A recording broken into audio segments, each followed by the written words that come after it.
vape rokok itu nggak nyebabin terkena stroke. Apakah benar seperti itu?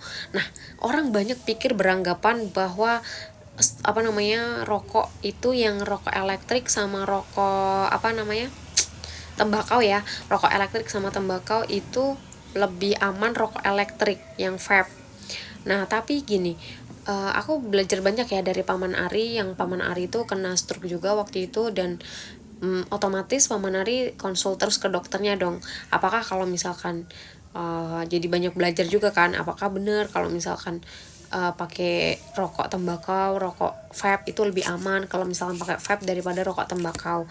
Nah, kata dokter banyak kata dokter Paman Ari juga, itu belajar juga Paman Ari ya, tanya-tanya bahwa kalau misalkan rokok elektrik itu ya vape juga ya, itu juga sama aja kalau dia mengandung nikotin, karena nikotin di situ dia bisa meningkatkan resiko terjadinya stroke.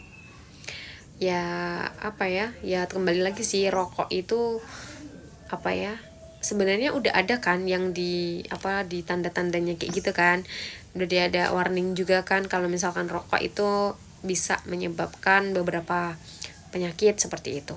Nah, akhirnya waktu itu gini, singkatnya ya, belajar dari Paman Ari bahwa Paman Ari kena stroke itu waktu itu ya, itu lumpuh separuh badannya nggak bisa digerakkan sama sekali, karena mau ngomong pun susah, dan itu sempat koma 4 hari. Teman-teman bayangin, beliau jadi kayak habis itu kan bangun dari koma kan, siuman dari koma, gak bisa menggerakkan separuh badan, mau ngomong tuh susah.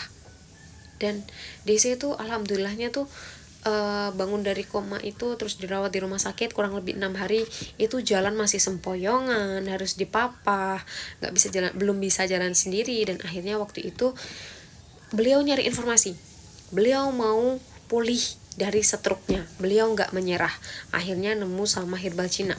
Ya udah, beliau tuh konsumsi herbal Cina. Waktu itu beli paket yang 3 bulan, jadi baru 1 bulan konsumsi nih, beliau udah merasakan badannya mulai enakan, badannya mendingan, dan akhirnya kurang lebih dirutinin 2 bulan konsumsi. Alhamdulillahnya bener-bener yang kayak bisa mendingan banget, dan alhamdulillahnya sekarang kondisinya makin baik, sekarang kondisinya makin pulih. Nah, kalau teman-teman kepo mau tahu cerita lebih lengkapnya tentang Paman Ari atau herbal Cinanya, bisa biasa kayak gitu. Nah, intinya seperti itu. Nanti kalau misalkan aku ngomong banyak bisa diblokir TikTok. Intinya semoga kita dijauhkan dari penyakit berat seperti itu.